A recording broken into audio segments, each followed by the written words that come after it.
Энэ хуулийн төслийн 22-ын 6 дээр харь болон уссан унган зүйлийн мод суугны тарь суулгацыг судалгааны зорилгоор импортлох хуулийн этгээд тавигдах шаарддаг гэдэг байгаа байхгүй.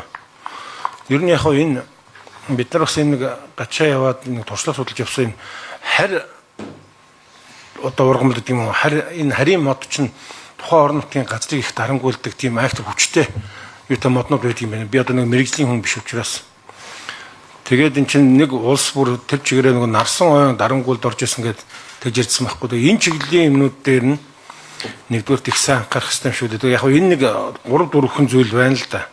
Дээрэс нь сая энэ амралтын өдрөөр бид нар бас нэг говийн бүс рүү нэг хилийн өмнөд сумдаар 2 хоног хагас бүтэн сайнаар тэнд ингээд бүр говийн унган модыг бүр 1800 оны үед нутгийн сайхан сэтгэлтэй улсууд нутагтаа сайхан зүйл хийгээд нэг юм тоорын ой мод байгуулсан билээ.